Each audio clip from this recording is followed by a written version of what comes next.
जागृति cultural academy आयोजित वार्षिक उत्सवर 23तम संस्करण एवं जागृति सम्मान प्रदान उत्सव सहित जातीय नृत्य महोत्सव परिकल्पना को नहीं दुईटी संध्यारे कार्यक्रम बेस उत्साह सहित उद्दीपनार सहित मंचस्थ होता।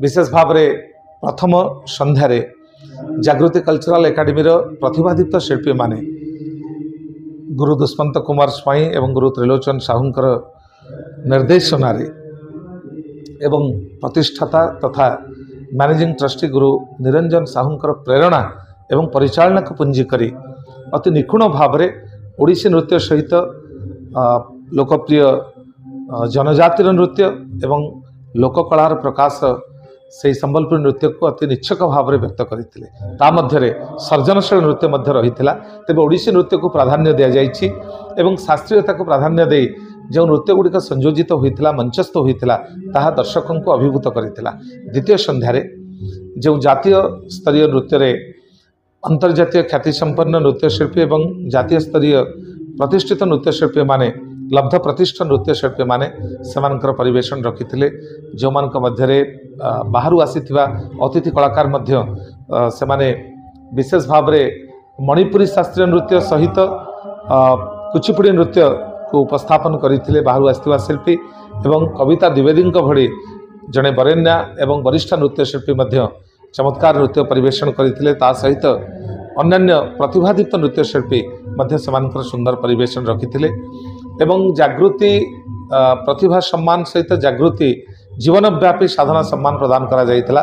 सुविख्यात संगीत साधक गुरु पंडित घनश्याम पंडा एवं सुविख्यात नृत्य साधक पद्मश्री सम्मान विभूषित नृत्याचार्य गुरु दुर्गाचरण नड़बीर को जागृतिर जीवनव्यापी साधना सम्मान प्रदान करा जाइतला एवं गुरु गौरीशंकर दास को जागृति युव प्रतिभा सम्मान प्रदान करा जाइतला एवं 2 दिन कार्यक्रम को अति बलिष्ठ भाव में उपस्थापन करा जाइतला।